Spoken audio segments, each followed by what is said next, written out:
Well, China needs the resources from Cameroon. Cameroon has diamond. Cameroon has oil.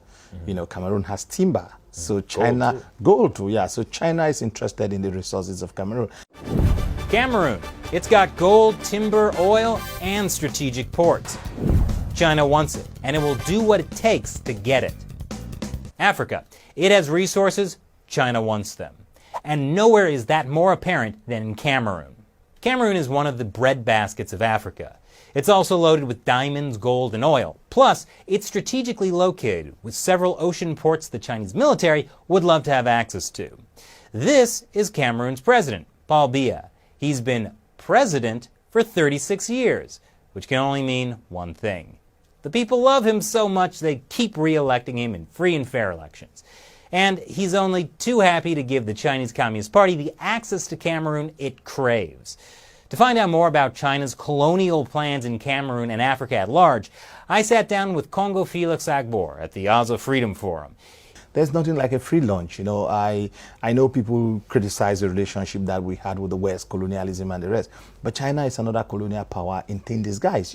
China is giving loans. There's a lot of corruption in the contracts. Nobody's accountable. There's no transparency, and we are indebted to them a lot. I know at times they will cancel some of the debts, but they are getting enormous resources from us, and Chinese are migrating to Cameroon. They are doing some of the business that the local people are supposed to be doing. They are fishing, and there's gradually tension between the Chinese and the Cameroonians.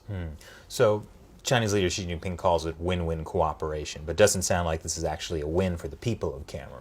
No, from my own perspective, it's not a win-win situation. It's not winning for the people of Cameroon. It might be winning for the government and for China.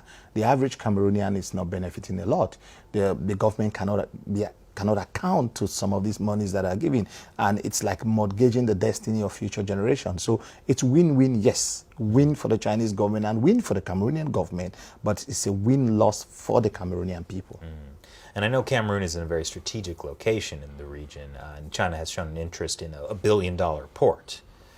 What's behind that? Central Africa region, West Africa, we're bordered to Nigeria, Equatorial Guinea, Gabon, Chad, and the Central African Republic. So strategically, we are very important. And we have the outlets, we have the ports, we have one in Douala, we have one in Kribi, and I just hear they want to build one in Limbe. So the Chinese are interested in Cameroon, They are very interested. A lot of powers are interested in Cameroon, but of late the Chinese have developed a lot of interest because Cameroon is also agriculturally, Cameroon is very rich. The soil is extremely, extremely rich. So if we are not careful, the next coming years, Cameroon will be a playground for power politics. Cameroon will be a playground for Chinese interests and Chinese politics. Do you have any sense of China's overall plan for Africa? I don't know what is my sense, but what the overall plan is to take over the economy of the continent, to have as many contracts as possible so that they can control the continent. Because there's a fight between, a real or imaginary fight between China and the West. So everybody wants to control the resources of Africa.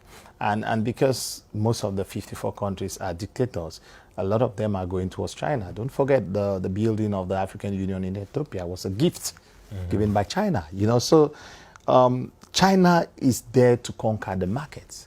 China needs the resources. China's growing population, China doesn't have a choice than to look outward. And Africa, for now, is a soft area. Africa, for now, is an area where you can manipulate the leaders. Africa is an area where, because of a lot of greed and graft and selfishness and avarice from our leaders, they can cut any deal with China to stay in power. So China would be a big player. The economy of our countries would suffer unless we stand up and start having fair deals with China.